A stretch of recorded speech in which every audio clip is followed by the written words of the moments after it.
Welcome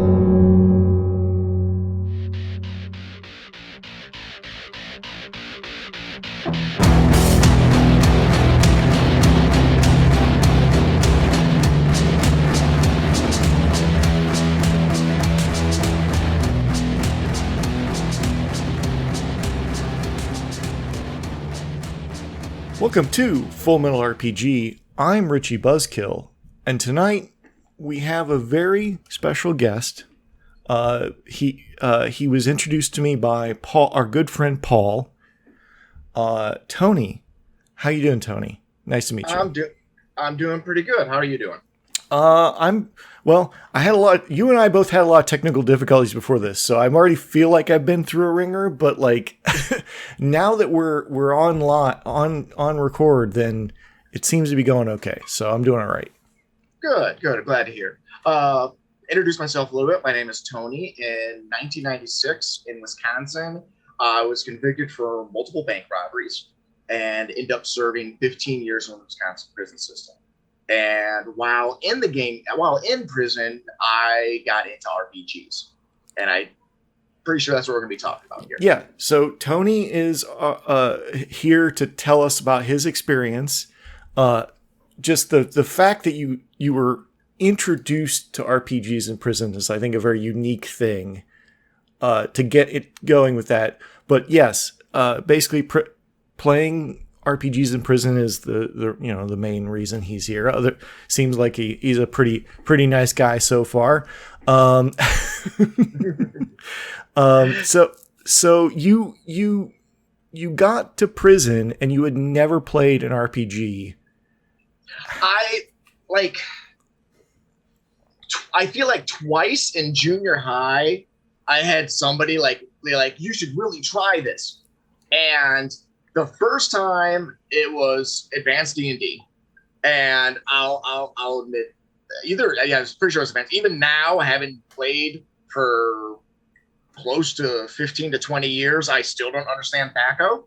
So yeah, THAC0 is legit. Like, you have to kind of like it reverse of every other part of that game, and I got it after writing number lines a lot when I was playing. But yes, I can totally understand that point of view for sure. Yeah. And then again in high school, I had a buddy, and every time somebody tried to teach me to play, it was just on one-on-one too. So that kind of made it a little, wasn't sit down at a table. And then the second time, man, I'm trying to think what edition it must have been, because it was in probably like 91, 92. It'd be second edition if it was the current. Yeah. If it wasn't basic or something like that. But that one, like, it's so funny now after actually being a gamer. It's like, I didn't want to make my character. I didn't want to do any of that stuff. But now, that's one of the most fun parts of making a character. Of playing is making your character and coming up with a character.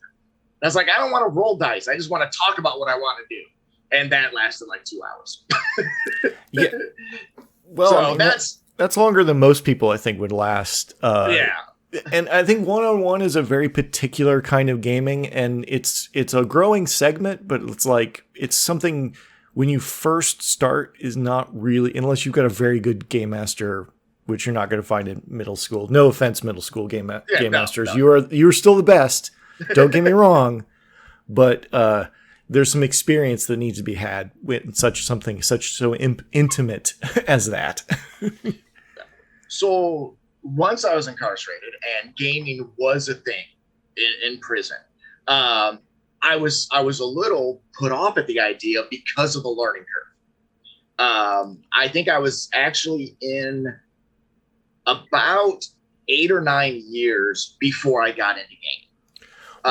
So in this 8 or 9 years before you got into a game, were you seeing these guys? I'm assuming it was guys because it's a men's prison, right? Yeah. You were seeing these guys playing somewhere, right, on the yard or in somebody's cell or something? We got to we'll do a little bit of my personal history here and understand it. When I was first incarcerated, I spent about 2 years at a maximum security institution, where there I didn't see any gaming. I didn't know about any gaming. And then I was sent to a private prison in Oklahoma, run by CCA. And there, it was considered a medium max, where even though I was maximum security, we had a day room. It was ran like a medium security prison. So you weren't locked in your cell constantly.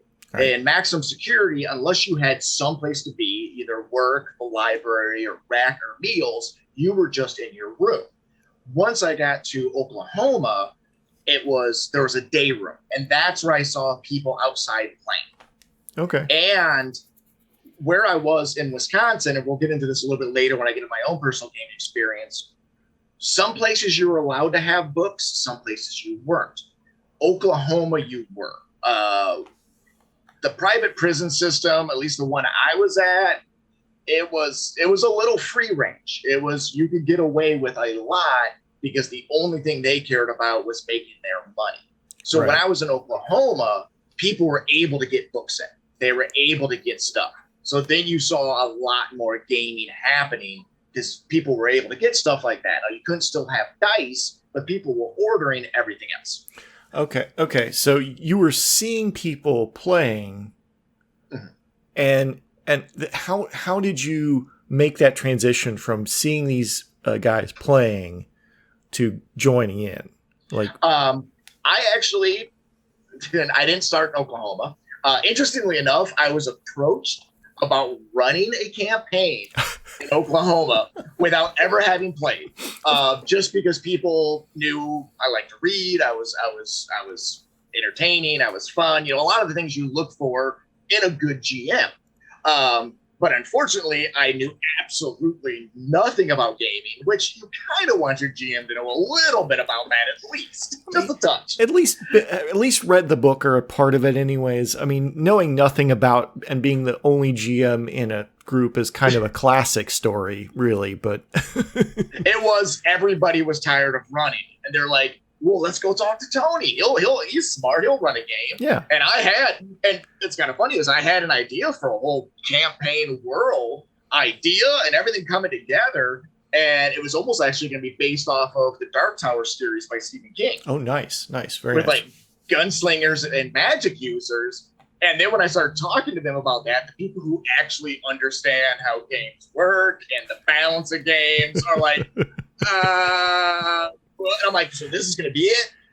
But then you guys are going to find out it's aliens? Like, I was basically just telling them the book I wrote in my head. Right. And then that idea then fell through. I mean, you can get there, but that does sound like a bit of a stretch. I mean, now, was it, this was a question by Tin Man Prime. It was like, is it all D&D that you encounter? Or was there other games people were playing? That's what we'll get into here in a little bit.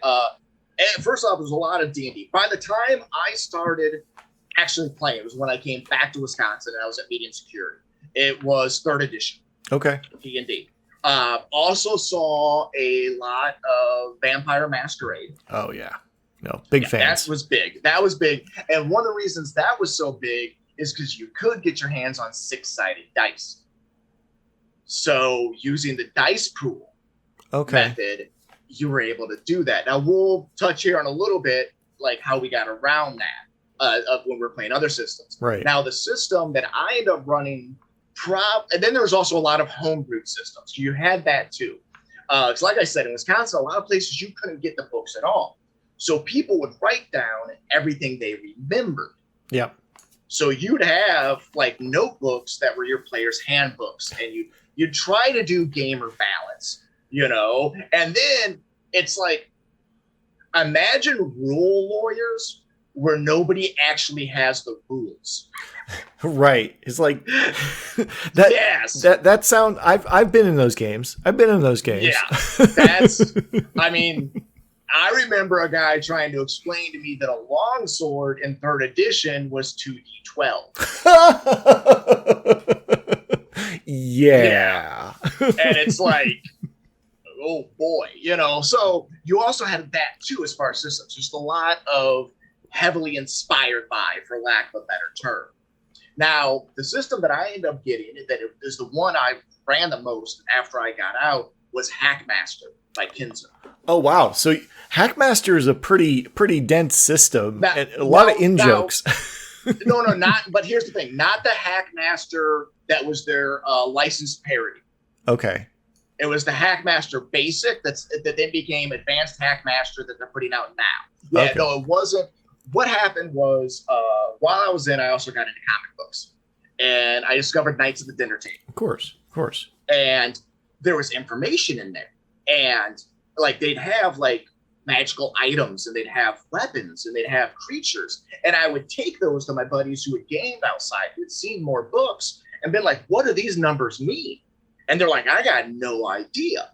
Well, eventually, I got my way to a minimum security prison, and we had a guy, and that place had work rooms where people were going to jobs and coming back, and they used inmate drivers. Well, one of the guys I actually gamed with a homebrew system was one of those drivers, and his side hustle was smuggling things in. Of course. And he would smuggle in mostly like dirty magazines because pornography was also banned in Wisconsin. And I was like, hey, we can get the Hackmaster Basic book, what's everything up to 5th level for like 4 different classes, spells, creatures, for like, I think they were selling it for like maybe $20 then. And he's like, I'll have my mom order it. She'll make the drop and I'll bring it in. So that's how we got into playing Hackmaster. And I'll admit it's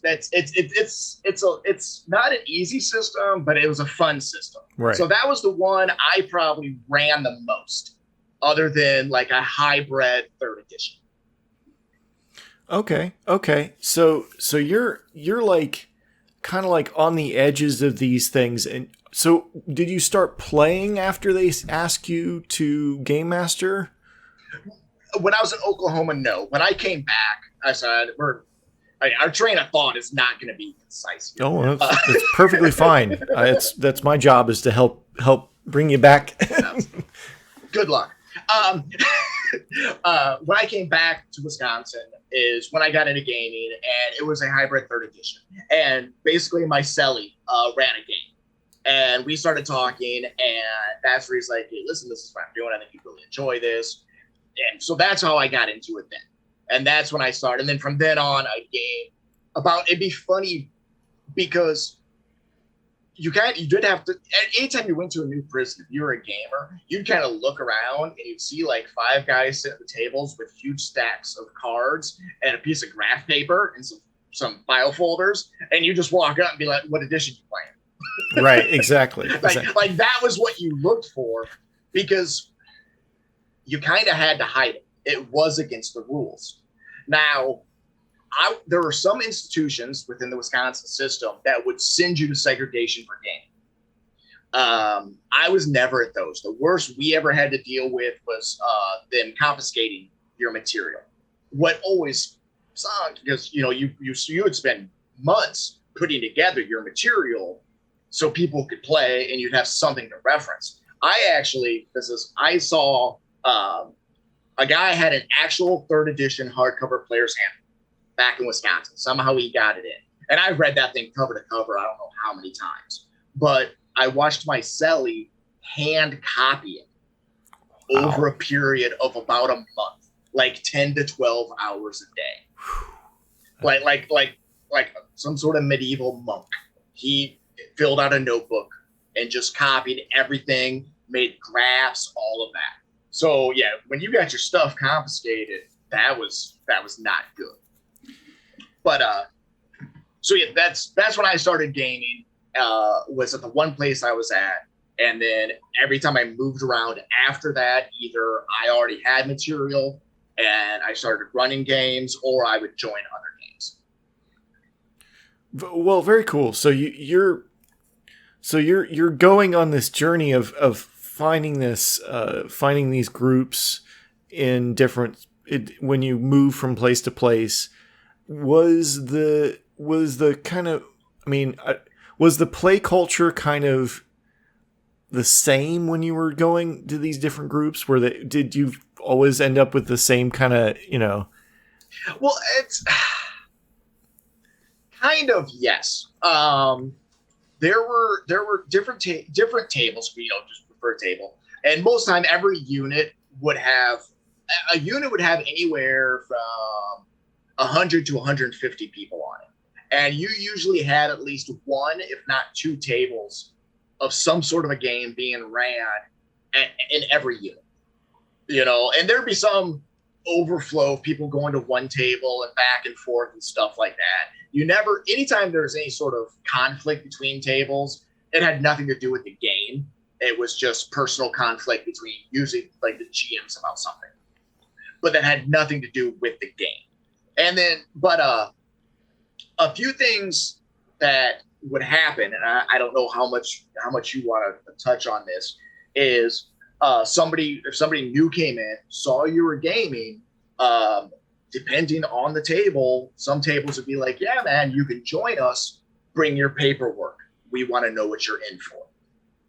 Oh. And there are certain crimes they would not let sit down at the table. And I know that there is kind of a culture, from what I understand, of different crimes get you ostracized from everybody. Yes. I don't know how much you wanted to get into that. We don't have to. But we don't have to get into that. I think that's fairly out in the open, pretty public. But that was something that would happen.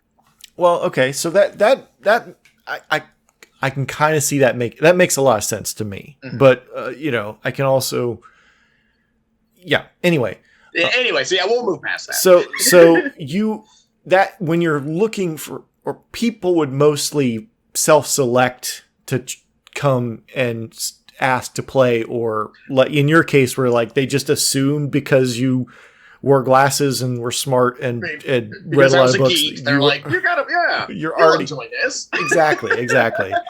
That sort of like reminds me of how I got my origin story real quick is just, I was sitting on the bus reading a Star Wars novel, and somebody just tapped me on the shoulder and says, hey man, do you want to come over to my house and play Star Wars? So I'm playing Star Wars RPGs first thing, and then I played D&D. So like, nice. It was that same kind of like, oh, you're wearing glasses, you're reading a geeky as hell book, and then you get tapped on the shoulder, and basically, like, I think you would enjoy this, so why don't you check it out? And then once you're hooked, then you go to find your connection when you get someplace new. Right, exactly. You're like, oh, I'm moving around. I got to find my dealer. I mean, my GM. Yeah, man, I need my fix. Right, exactly. So yeah, and like I said, and you would have people. Most of the time, people would come up and be like, hey, what are you guys playing? I'm into it. But what's interesting is, I've played with everybody. I played with white guys. I played with Latinos. I played with black guys. I played with Hmong. I played with some straight up gangbangers who were into gaming. And so that was fun too, is the gaming did cross all of those lines. Now, I will say this about the particular system I was in with Wisconsin. Wisconsin is not a self-segregated prison system. A lot of prison systems are that, from what I've heard and what I've been told, you just don't intermingle with other races. And that's not a thing in the Wisconsin system at all. So it wasn't like a big progressive line for that, for like gaming is the one place where everybody came together. But everybody did, but it wasn't a big deal in Wisconsin because Wisconsin was not a segregated system in that way. Right. And that's what I've one of the things I've listened, one of the podcasts I listen to is Ear Hustle, and that's San Quentin, and that's California. And California is a very self-segregating state. Their prisons are very segregated. Yeah. And they were talking, the game master they were talking to, that was the only place you could really cross those boundaries, was in that kind of, there was a space that was neutral territory. That's where all of the gamers kind of like met, and whoever could play. But I'm good. I'm glad to hear that. Yeah. But it does sound like that. I mean, I could see that being a way of crossing those boundaries, and it's sort of interesting in our culture today. Even the prisons are very, very segregated. Yeah. Still. Yeah.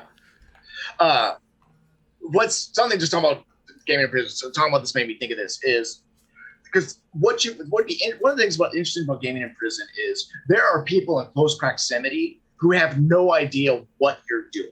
Because no one's gonna like wander into a game store and be like, "What's happening here?" Or wander into your living room when you and all your friends are playing. But you'd have that there where people would come up and be like, "Hey man, who's winning?" Like that was a question you'd hear all the time, and it's like, well, nobody is. And here's a fun little anecdote. It was me, this buddy of mine who was black, who was a shot caller for one of the local organizations, and another buddy of ours who was half Apache, half Mexican, big old huge guy, arms covered with just prison garbage tattoos, who was also high up in his organization. Well, we sat down at a table because we needed to talk about what we were going to do in the game the next time we got together. And there's a guy sitting there who's waiting to use the shower. This other black guy we kind of knew who's also a banger. But what we were doing in the game is we were going to teleport into this wizard's tower. And what are we going to do to handle this guy? It was a game. I don't remember the exact details, but we had to work this guy over. So we sat down and we're like, okay, this is what we're going to do. And my one buddy, Bo, the black guy, is like, okay, this is what we're going to do as soon as we get in there. He turns to me, he's like, you snatch him up, you grab him. And he turns to the other guy, the half Apache, half Mexican, who's Bigfoot, and is like, you cover his mouth right away so he can't say anything, he can't do anything. It's like, I'm going to get on his hands so he can't do this. And the one guy's like, hey, man, do you need me to go? The other guy's just sitting there. We're like, no, you're fine. And he's like, oh, okay. And then so we go back, and then Bo's like, I'm putting a knife right to his throat and tells him if he does anything, I'm cutting him down right there. And this game maker dude's like, hey, man, thank you for thinking I'm cool enough to be here, but I don't want to be part of this conversation. And we all look at him like, no, man, we're talking about that geeky game we're playing. You're good. He's like, oh, all right, man, y'all are scaring me. Yeah, that sounds very much like you're planning something to happen later that day, and not just like, oh, because if he can twitch a finger, he can speak, or he can move his mind in any way, he could just kill you, right? So. Exactly. But so this guy's like, I don't want to be around. No. Yeah. Some of those conversations, I'm sure my Google search history has got me on an FBI list. Just. Yeah. I've had that happen afterwards. When I got out, I was a residential painter, and my boss came, and we were painting the inside of a house, and we were talking. He's talking about like cutting somebody down with an axe. And then we turned, and the homeowner's standing there looking at us with this look on her face. And we're like, no, you don't understand. Let us explain. We're not psychopaths. We're geeks. But I'm sure everybody's had that experience with gaming where somebody's like, what are you talking about? Yeah, it is a little bit like, you kind of got to look at, it's one of those things where you kind of like, okay, are we in the right spot for this conversation where we're about to talk about combating some, Yeah. So. Very cool. Yeah. That's amazing. But the other thing interesting about gaming in prison is the amount of gaming you're capable of doing. That was one of my questions, is like, are you guys playing every day? Like, how long do campaigns last? What are, like, give me the parameters here, because it kind of depends. I mean, there were some institutions that I went to where there just weren't jobs, so you had no place to be, nothing to do all day long, and you could start gaming at 10 o'clock in the morning, and usually you would run until primetime television started. And you could do that anywhere from 5 to 7 days a week. Wow. Yeah. So, you could get in 40 to 60 hours of gaming a week. Wow. Yeah. I can see how the game masters get burned out after a minute of doing that. And especially where I never saw a module. Right. What is the...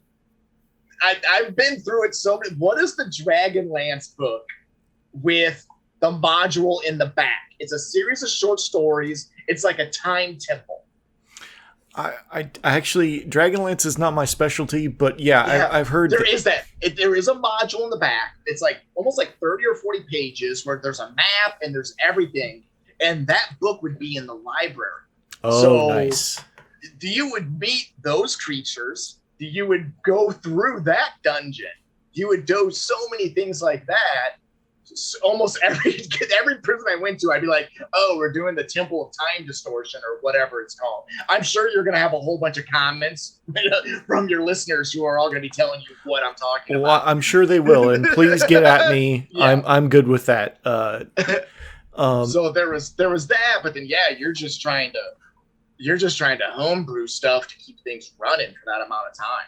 So was it mostly like when you're playing these fantasy games, is it mostly like you're doing dungeon crawls, or are you doing things where you're dealing with politics and some other, I mean, I'm sure with 40 hours a week, you could pretty much go the whole gamut, but I'm just kind of looking at the general. It was very combat heavy. I know I played a couple of Vampire Masquerade games, but never really got into them. A lot of them would get into a lot more of that sort of thing as far as the intrigue and the politics. The majority of the games I played, the games I ran, were dungeon crawl, quest heavy, save the world sort of things. I had actually had a world where I had gotten a bunch of the spells, but for some reason I had no arcane magic spells. But I had like clerical, bard, ranger. This is all under 3rd edition. So I created a world where arcane magic was broken. Arcane magic didn't exist. And a buddy of mine who I knew had arcane spells, I'd heard was being transferred to my prison. So I knew I was going to be able to get my hands on his spells eventually. So I started a campaign where the characters were on their way to bring back arcane magic. So we did probably a several month, but it was a quest to make your way across the continent, dungeon crawls, side missions, side quests, all that stuff. But it just kept on dragging out until my buddy showed up with all the sorcerer and wizard spells. Right, because you didn't have that part, so you're like, well, we're gonna bring that part back. And you guys are gonna be responsible for it as I wait for this guy to show up. Right, exactly. So now, from what I watch a lot of YouTube and a lot of podcasts and talk about kind of ingenuity when you don't have a lot, which is very much a low level player thing, but it's also very much, from what I understand, in prison. Was there a lot of ingenuity in the way they would get through some of these situations? Well, as far as, are you talking about like in game? In game. We'll talk about out of game. I'm talking about in game as players. In-game. Are they really like, oh, I don't have this. I'm taking this rope and I'm fraying it up and I'm going to start the fight. Maybe. I'm trying to think of too many instances like that. I'll admit, like, because of the experiences I had, I thought murder hobos was the norm. Yeah. If you want to see a very not entitled, but a very self-righteous paladin, watch one ran by a felon. Well, I mean, most paladins are self-righteous, but yes, I could certainly see. Takes it to an extreme. I am innocent, and I will make you know that I'm in. Like that. Yeah. I am right. Exactly. But I'm trying to think of. I think everybody's used, maybe I'm going to be wrong about this, but I think everybody's used a goblin tied to the end of a 10-foot staff to look for traps. I mean, not everybody, but I have heard that story before. But yes, okay. that is. Now, I could see, I've also heard of people tying hirelings to 10-foot staffs, but I'm like, really, guys? But sure. The goblin is a slightly better. As much as I hate to say it, because now I'm thinking of one particular thing that I did, you probably saw more behavior that could have been considered sociopathic.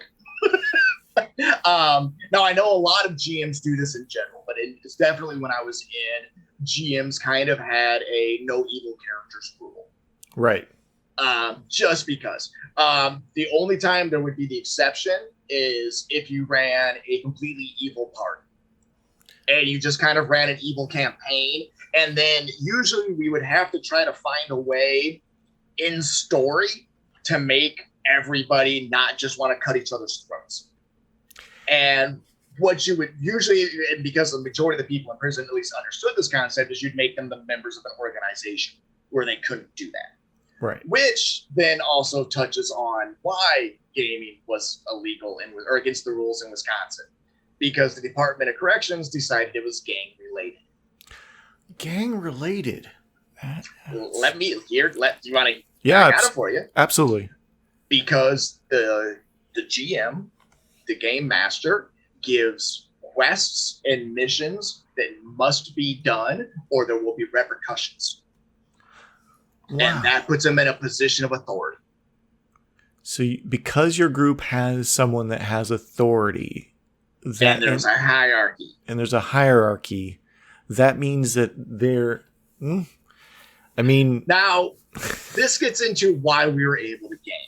Anytime we were on a unit, the guards knew we were gaming. They did.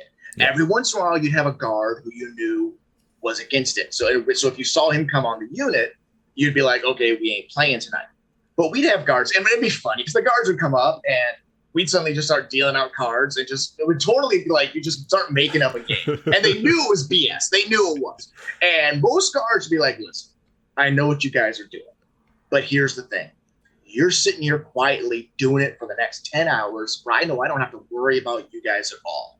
If a white shirt, what's a lieutenant or a captain, because they wear white shirts, so we call them white shirts, comes in, just put your stuff away and start playing spades or something. So that's like, but every once in a while you'd have a guard who was a bit more of a hard case, and then usually you just wouldn't risk it. You'd be like, all right, we're taking the day off. And the GM would be like, thank God. But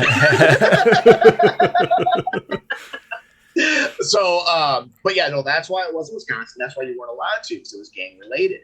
And there was an inmate who took it all the way to the Wisconsin State Supreme Court. And basically, the DOC, the Department of Corrections, can get away with whatever they want as long as they say it's a security issue. Right. And that's basically all they had to say was this is a security issue. So and that happened, I feel like right around the time I was getting out was when that state went to the Supreme Court, and then it was gone. And I didn't get a chance to game too much my last 6 months because I was on work release myself. And I don't talk to anybody who's still in, so I have no idea what it's like now. I don't know if people still are, but just knowing that it's been happening since the 70s, since D&D came out, they've been playing in prisons. I'm sure it's still happening on some level. Yeah, and that makes sense. I'm glad that people are have something. To me, it is. It is escapism, right? You're and I could see them being objecting in that particular count too. Well, here's the thing: is one thing with prison is there's always somebody who ruins it for everybody. There was a table. This is just, gosh. Okay, I don't know. People who go to prison, not everybody, but I'm one, so I'm allowed to say this. They're freaking idiots. They are. But there's certain levels of stupid. There was a table at an institution called Fox Lake that was playing a campaign called Escape from Fox Lake. Yeah, I can see where this is going, but go on. They had maps drawn of the institution. It's like, I would have thought, any campaign that had to do with escaping from any prison, I wouldn't have touched with a 10-foot pole. I wouldn't have, even with a goblin tied to the end of it, I wouldn't have had anything to do with it. Yeah. But the fact that these guys were running one for the institution they were in. Yeah, that seems like a little too close to home for escapism. Second of all, it looks like you're actually plotting escape, and so therefore you're going to get in trouble, right? Yeah.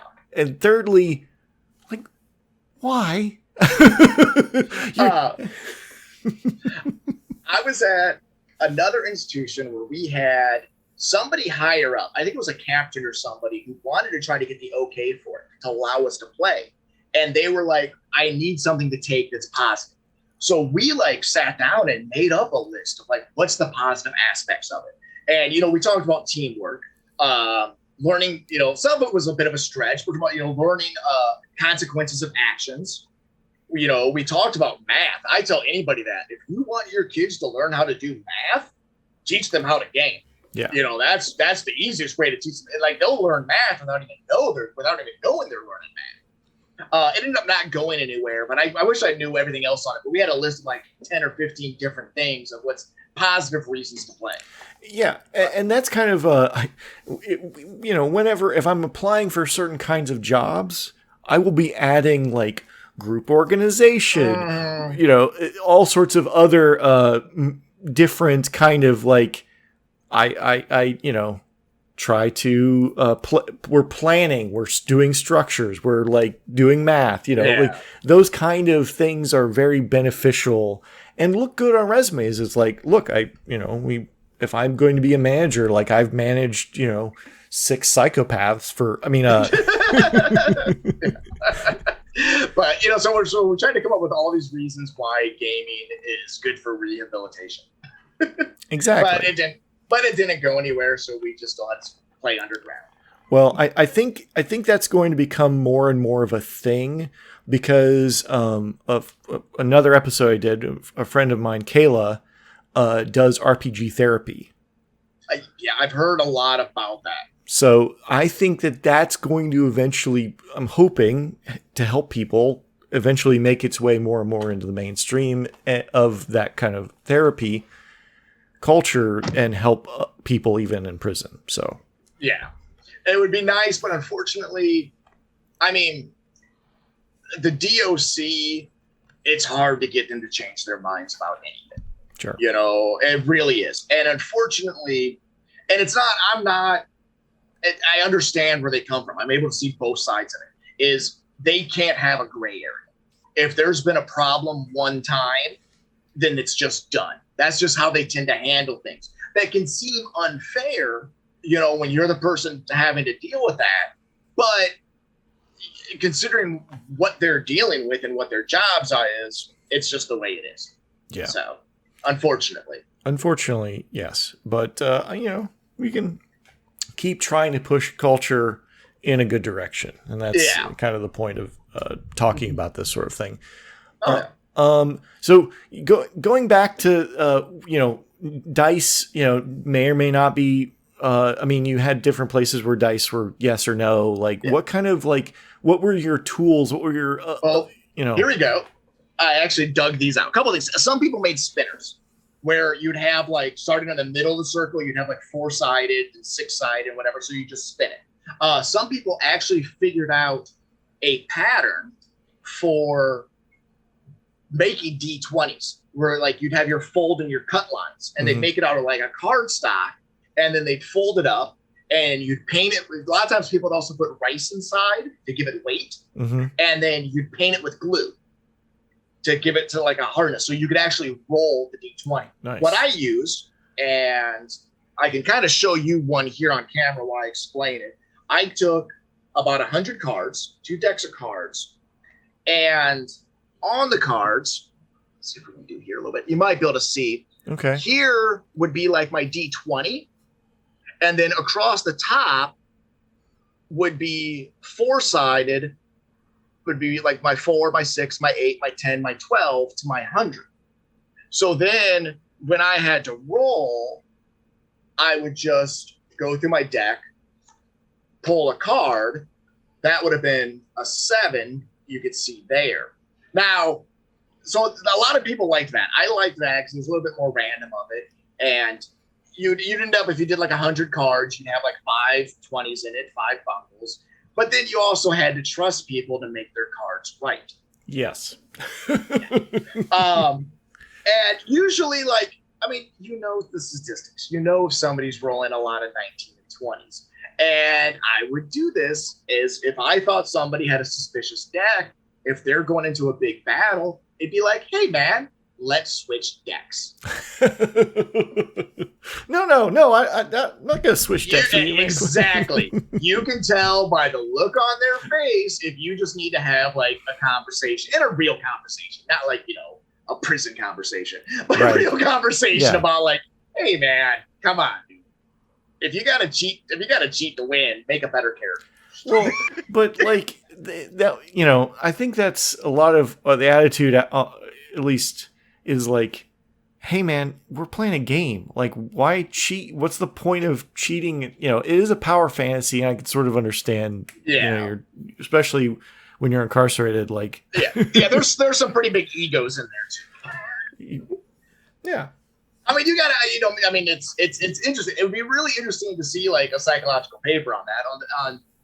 I mean, when you game anywhere, you're gonna get all sorts of people, but when you start to like narrow down the circle of where those gamers come from, you filter down, like when you got the type of people that end up going to prison, and then the people that are gamers within that. Like, this goes back to our mutual friend Paul.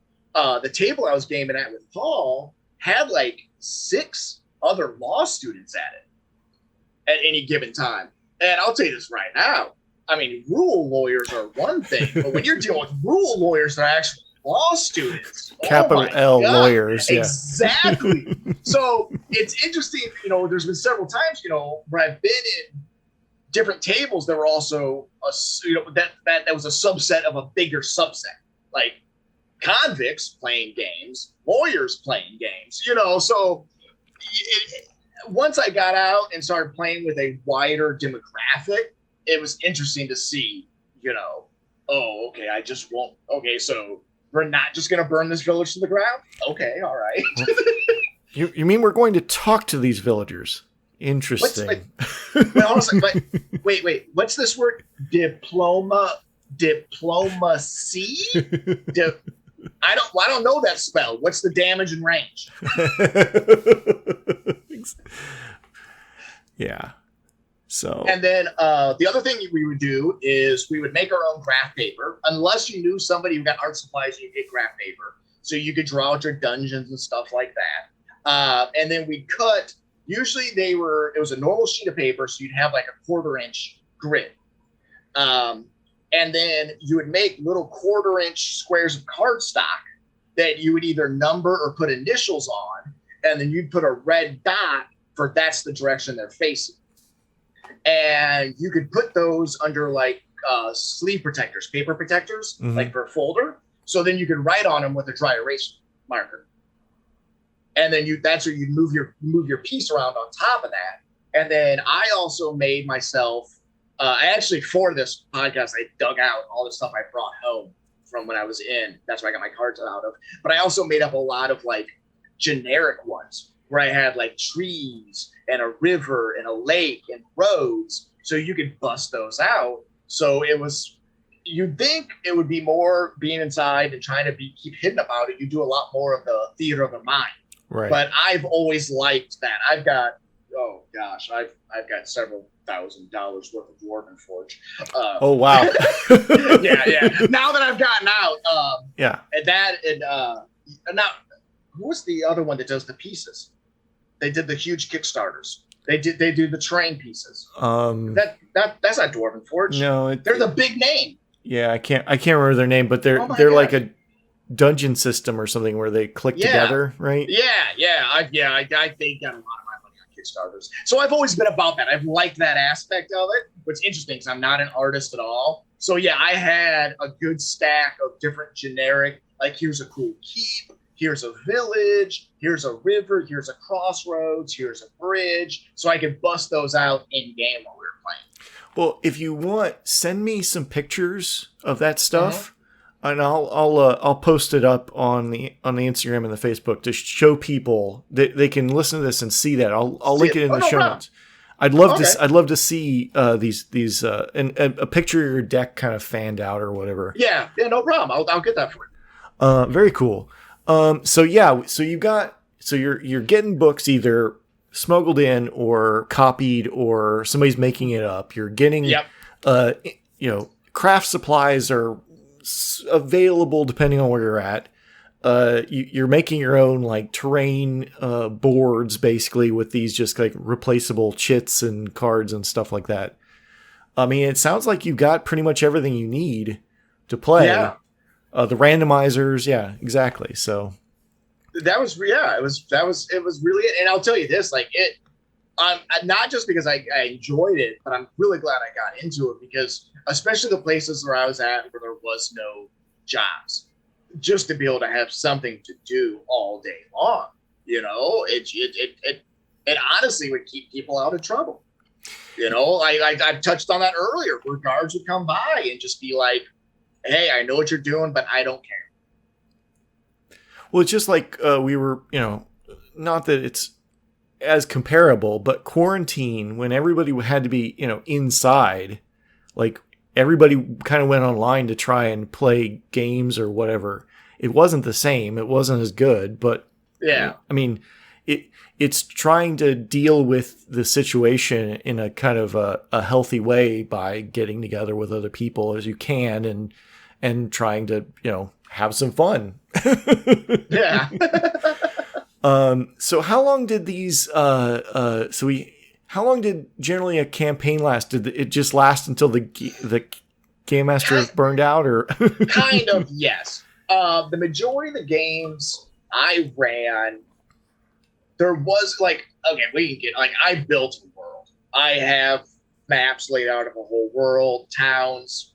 I mean, just because you got so much free time, a lot of it wasn't on paper. It was all in my head. But like I had different countries, I had, what those countries, things people could do there, and that. So I tended to just run a lot of general open world. So those could be almost never ending. Right.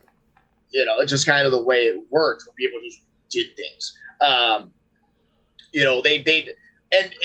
definitely, I mean, this is kind of those things that's kind of universal for any GM that runs an open world like that, is you let your players kind of build the campaign. Like they'll latch onto something and be like, this must be important. And you're like, okay, yeah, you just made this important for me. Yes, it's very important. Perfect. Yes, it was the most important thing. Scribble, scribble, scribble, scribble. Exactly. I saw something, a screenshot on Facebook from someplace else where some GMs were talking about this. And one was like, my party just killed a bunch of goblins. And they found an exceptionally smooth stone in a goblin's pocket. And they started arguing about it because it must have been important. And I suddenly had to make this thing important. And underneath it is a comment. It was like, I was in that party and that rock was important. So it's interesting how me being a GM when I was in affected me as a GM when I was out. Because I'm used to a lot more just open, here we go, so it made it so I could go on the fly more. Honestly, the majority of the games I've done once I've gotten out have been open too. I've taken modules and like inserted them into my world, but I haven't run any like clear cut made campaigns. So, well, yeah, no, I mean, that's kind of was one of my questions is you're out, you're still running and playing, right? So I haven't in about 4 years. I have gone back to college. Okay. I shouldn't say back. I've gone to college. So that's taken a bit of time. And then the job I'm doing right now has me working weekends. I see. So yes, like I've gotten invited to a couple of games, but it's like, I need to be available on weekends. I work as a tour guide. Okay. So it puts me in a position where it's like, I can't guarantee that I'll be there every Saturday. There's a very good chance I won't, right. Unless you want a character that just kind of jumps in and out, but no GM really wants that. So, yeah. Well, I mean, it depends on, yeah. No, I've had it both ways where you just have people come, show up, but yeah, it's a little harder to plan a long-term story that way. Exactly. But I did run for like about 4 or 5 years at least after I got out. Ran and played. Okay. Well, so, I mean, You have a lot of stories left. I know you do. I can see it. I can see it in your eyes. I was actually just checking the clock and being like, "How are we doing here?" Because I can keep going. Well, we're doing. I think we're at a good stopping spot because we're gonna have you back. I'm gonna have you back, right. Tony. I enjoyed this. I'd like to be back. And I want to hear more about write down some more stories. I want to hear about your world. Or even, write some of your world down. Like, it sounds like you have material. Like, there's this whole, like, you can just sell modules on drive-thru and some of these other things. Like, I think you got, like, a whole wealth of information. Even if you're not running, you could write down and get out there. I've thought about that. Like I said, I dug out for the first time in probably 5 years since I moved to the place I am now. I dug out my folder of gaming stuff. And as I got it out, they got this deck of cards. I was like, oh, I know what I'm doing for the rest of the night. Exactly. So, yeah. And then you mentioned it. I'll get you photos of some of the stuff that we've talked about now. I'll save photos of other stuff for when I come back and we touch on those things. Excellent.